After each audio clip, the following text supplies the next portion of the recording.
Happy Valentine's Day, Goofy Goobers, and welcome back to Sponge Lore. I'm your host, Eric. I think we all know why we're here. It's Valentine's Day, so we're gonna take a close look at the classic SpongeBob episode, Valentine's Day. And just a fair warning, I'm going to be saying the words Valentine's Day quite a lot. So comment down below if you count every time I say Valentine's Day, because I'm sure not gonna do it. Valentine's Day. So Valentine's Day is episode number 16A, which aired as part of season 1. Now this may come as an absolute shock to some, but this episode first aired on February 14th, Valentine's Day of the year 2000. So if you're watching this video on the day I post it, the episode is exactly 22 years old. Valentine's Day runs for exactly 11 minutes, which follows the 11-minute rule very well, and is sistered with the episode The Paper. Now, for those of you who don't know what the 11-minute rule is, essentially it states that every episode of SpongeBob should be about 11 minutes long. In terms of chronology of the show, this episode sits between Suds and The Paper. And now that all of that is out of the way, we can talk about the characters that tell the story of Valentine's Day. The plot is driven by SpongeBob, Patrick, and Sandy. Everyone else featured in the episode is just kind of there to support and help to give a general feeling of Valentine's Day. There are 6 dozen characters in this episode, and honestly, you could remove 5 dozen of them and the story would still work. However, it's not always just about what does and doesn't work and taking the easiest route. Sometimes it's just about the best way to tell the story. With there being a Valentine's Day Carnival featured in this episode, it does actually make more sense to use a larger amount of unique characters rather than just reusing the same ones over and over. This being said, I am not going to list 70 characters that only I would recognize, but we will talk about the more significant ones. 6 of the 10 main characters are featured in Valentine's Day. Like I already said, SpongeBob, Patrick, and Sandy are our central characters, but Squidward, Mrs. Puff, and Plankton also make cameos. This episode also features a few of the more recognizable supporting characters, like Fred, Harold, Dave, and Monroe.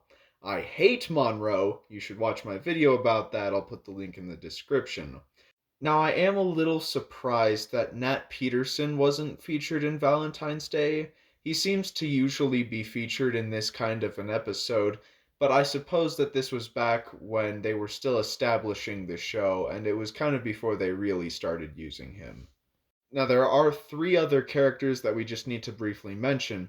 First is the chocolate-eating scallops, who serve as an antagonist in the episode, which has an important role if you don't want your story to suck. You may think that these shellfish aren't noteworthy to the series, but as it turns out, they actually have their own page on the Encyclopedia SpongeBobia. Next is the Paramecia. These dudes are the real ones. These dudes are the homies. Literally the best characters in the entire franchise. Also, there's the Heartman. This dude is the real one. This dude is the homie. Literally the best character in the entire franchise. Now, surprisingly, this is actually not his only appearance in the show. They actually brought him back 18 years later to make a cameo in the Night Patty. Now, I just have to point out that while we did see him in the Night Patty, we don't actually know what was really happening, because strange things happen in the Tidal Zone. Do y'all want me to make that sound, horrifying? Here you go. Let me know in the comments if you want me to use that microphone more often.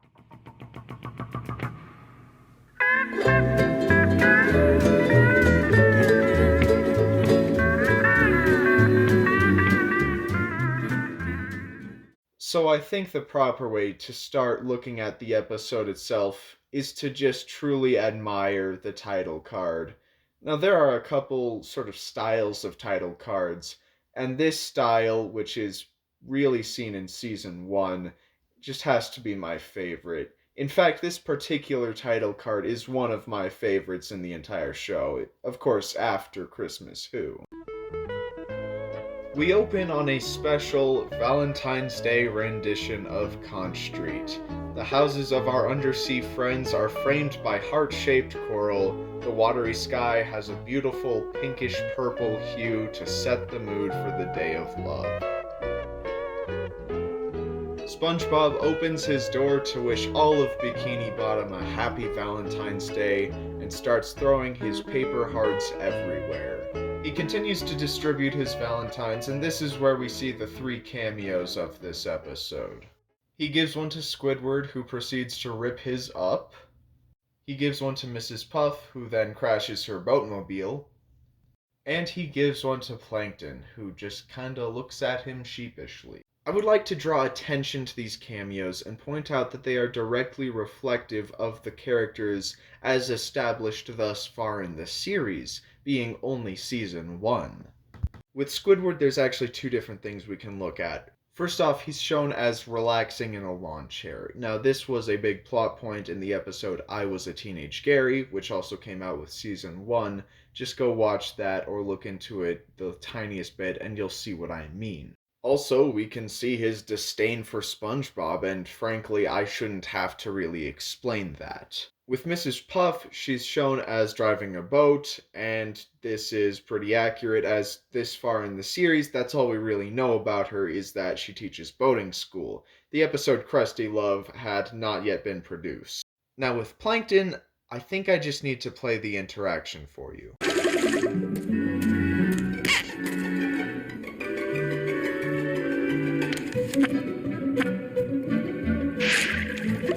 Does that not remind you guys of the episode Fun? Because it reminds me of the episode Fun. Now, I know that the episode Walking Small didn't come out until a month after Valentine's Day, but I still feel I'm justified in playing this clip. I am small. SpongeBob proceeds to frolic over to the tree dome to meet Sandy.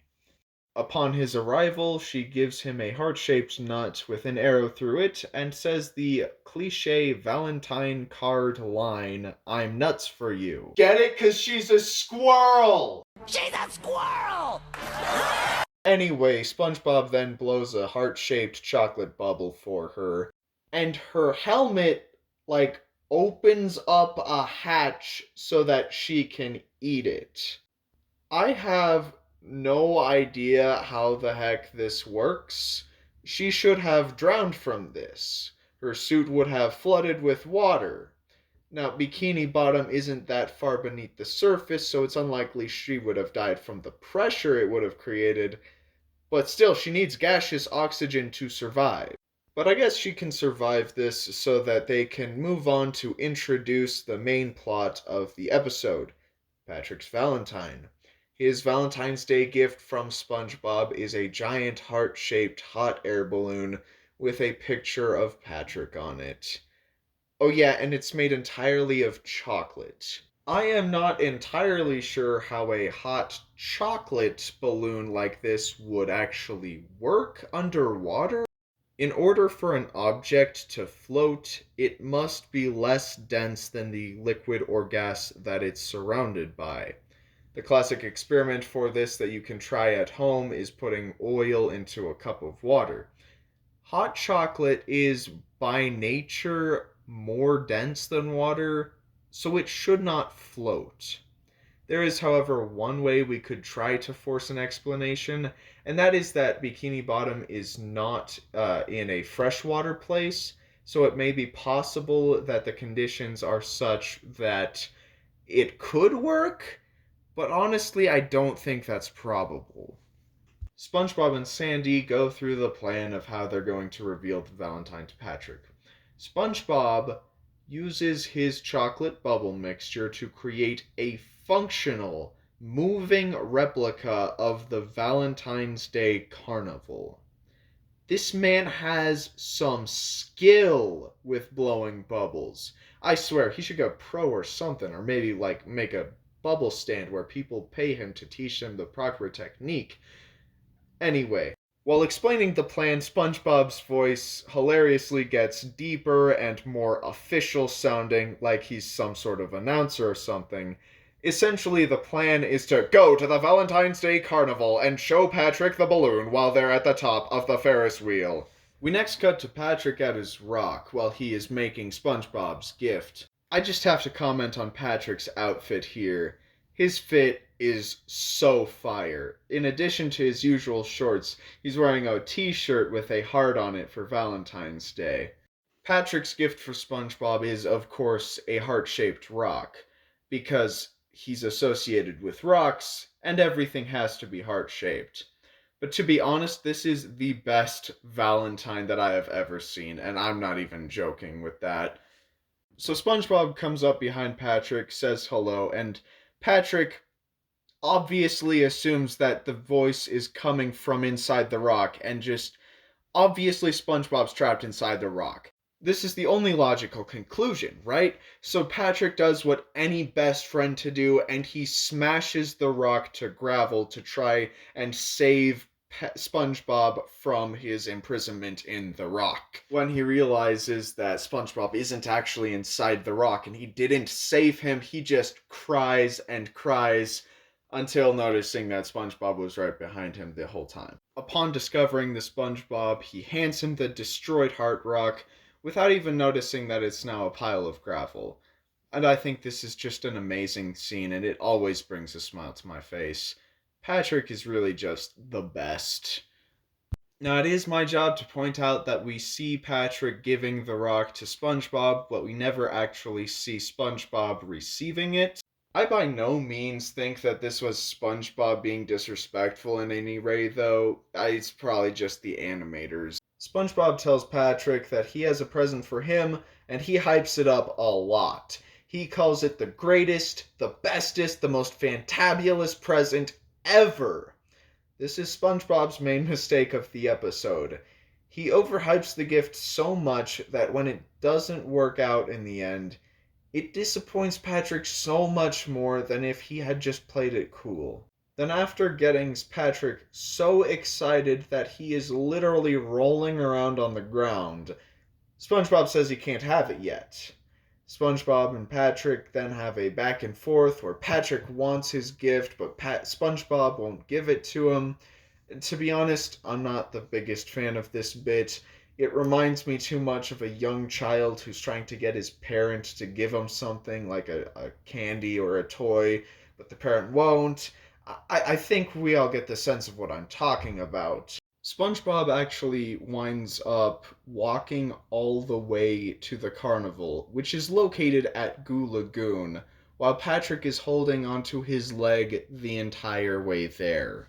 The first time we see the Valentine's Day Carnival, Fred is actually sprinting toward it, and I just have to ask, why is he in such a big rush? Also, when we first see inside of the carnival, we can see Dave in the background with another fish. Either this is his date, or maybe even a new girlfriend. So when Patrick sees the carnival, he mistakenly believes that all of it is for him. He even shouts that everyone else should leave because it's his carnival. And SpongeBob waits way too long to tell Patrick that his gift is not actually a full-on carnival. If he had pointed this out earlier, it would have saved Patrick some embarrassment and all the other patrons a lot of annoyance. SpongeBob gives Patrick a quarter, and Patrick is just elated at what he thinks is his Valentine's Day gift until SpongeBob explains that the quarter isn't a gift. Patrick does say that he's always wanted a quarter, and this actually harkens back to the episode Sleepy Time, in which Patrick literally dreams about needing and wanting a quarter. The same exact joke is used with Patrick buying cotton candy, and we get to actually see Patrick chasing the cotton candy vendor in the background. SpongeBob gets a call from Sandy, but tells her that she needs to wait on bringing in the Valentine.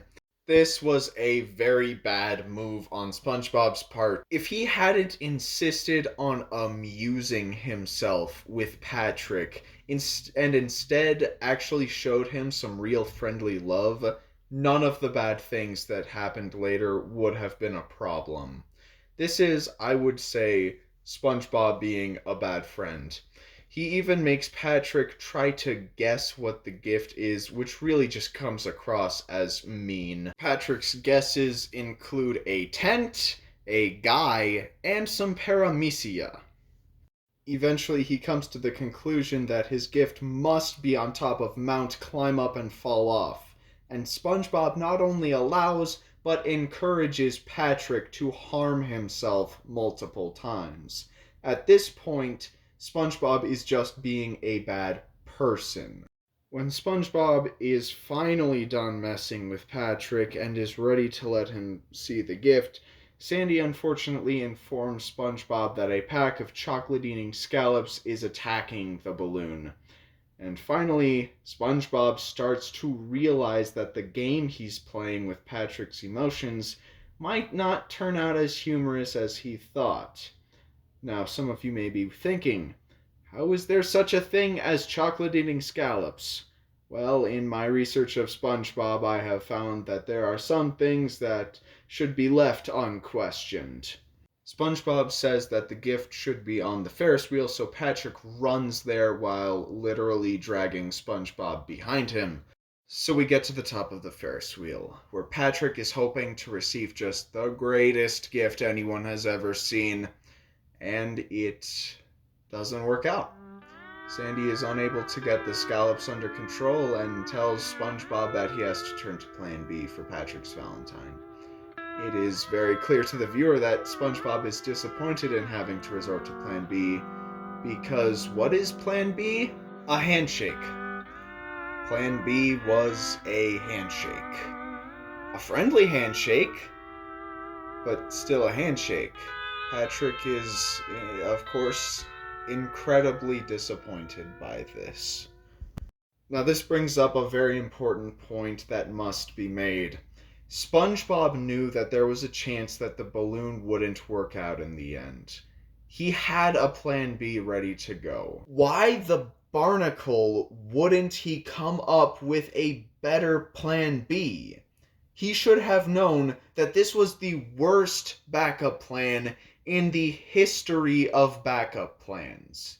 He should have prepared something that would have at least seemed remotely special. Honestly, Patrick would have been so much happier if his Valentine gift was the quarter, or the cotton candy, or the tent, or the guy, or the paramecia. Really, everything that SpongeBob did was just setting himself up for failure. So when they get off the Ferris wheel, they go around the carnival and experience what it has to offer. They play in a bounce house, they ride a roller coaster, they go to a fun house, and throughout all of this, SpongeBob is just enjoying himself to the fullest, just having the time of his life. But Patrick is not. Patrick holds this same continuous pose throughout the full montage, and he is not happy at all. He has been hurt. After they have their fun with the attractions, the two of them are sitting together on a bench. Neither of them are happy. Patrick is rightfully upset, and SpongeBob rightfully feels very bad about what he did. Then Patrick takes a deep breath and starts the whole "it's the thought that counts" talk. And I do believe that he was ready to forgive and move on at the time that he was saying this. But here's the problem. Everyone keeps interrupting him, and he gets more and more frustrated. And not only are they interrupting him, they are doing so to talk about how much SpongeBob went out of his way to make them feel special on Valentine's Day, when Patrick believes that SpongeBob did not do that for him. And this stuff is really ridiculous. He got a freaking bike for someone he met that morning, and a handshake for his lifelong best friend. Now, I do want to take a brief pause here and say that I am by no means suggesting that the gifting of material objects is somehow required to show love, regardless of whether said love is platonic or romantic. It is not. And I'm going to say that again. It is not. I am only commentating on SpongeBob's apparent criminal underdelivery on an implied promise that he made to Patrick. So Patrick gets to the point where he just can't take it anymore, and he lets his rage loose. This is actually the first time in the show that we see the darker side of Patrick, and I'll be honest, it can be a little on the scary side of things. He goes on a full rampage throughout the carnival and begins with screaming, "Patrick needs love too." And this is actually completely accurate and valid. Patrick does need love. The first thing that he destroys is a balloon stand, and I think that this bit is just hilarious. He runs up to it all angry, then gently cuts all the balloon strings with a pair of scissors, then proceeds to destroy the cart with his strength. Now, I'm not saying that there's anything inherently funny about destruction of property. I'm just saying that his process always gets me. Also, I have to point out that these balloons don't necessarily need to be filled with helium. Since they are underwater, they could be filled with any gas or any number of liquids, and they would still float. Next, he runs over to the true protagonist and hero of Valentine's Day, the Heartman. Patrick proclaims, "I defy you, Heartman," and tears his heart suit away from his body. This truly is the worst crime ever committed. I'm not even going to show it in this video because I would just get banned off of YouTube if I did. The sheer disrespect shown to the Heartman in this scene is beyond human comprehension. Look, I love Patrick, but I hate what he did. And so it is revealed that underneath the mask, the great Heartman is just an underpaid carnival actor wearing heart-patterned boxer shorts. Farewell, Heartman. We'll see you in season 11. Patrick's next target is the giant heart on a stick, seen here, but that turns out to be too much of a task for him, so he turns to the more reasonably sized heart on a stick, which is being held by a small child. He steals the lollipop and viciously destroys it. Finally, Patrick corners the rest of the patrons at the end of the dock, and this is the first time that we see Monroe. I hate Monroe. Monroe sucks. Again, I hate Monroe. Go watch my video about that. I will put the link in the description. So Patrick confronts everyone about not getting him anything for Valentine's Day because he feels unloved. Now, this attitude may seem a little selfish to some, maybe a little shallow, but when you see everyone else doing special things for each other and nobody thinks of you, it really doesn't feel good. Patrick says that SpongeBob broke his heart, so he's going to break something of SpongeBob's. What exactly he intends to break is a bit of a mystery to me. He could be talking about breaking SpongeBob's bones, like he's going to beat him up, but SpongeBob doesn't have bones, so that doesn't really work. How about you comment down below what you think Patrick intended to break? Now, it is in this moment when all seems lost, and it is the dark night of the soul. It is in this moment that Sandy steps back into the narrative. She somehow managed not only to patch up the balloon, but to use the scallops to pull it as well. SpongeBob and the crowd try to get Patrick to turn around and see it, but he outright refuses. That is, of course, until he hears Sandy's voice and turns around immediately. And he sees his gift, and he is just overjoyed. He is so happy. He runs over to it and jumps on it, and he's just so excited about it and asks if it's solid chocolate. And obviously it's not, but before he gets an answer, he proceeds to bite into it. This pops the balloon and sends chocolate flying everywhere. And then we end the episode by Patrick saying the line, "Oh, SpongeBob, you didn't need to get me anything." I kind of just don't even want to address that last line. Like, on the one hand, it is kind of funny, but it's also really kind of annoying, and I think they did that on purpose, really. So I think we're just going to let that be, and you can think of it however you want. Well, Goofy Goobers, I just want to say one last happy Valentine's Day to all of you. Be sure to subscribe to the channel if you're not, to be a Goofy Goober. And until next time, stay spongy.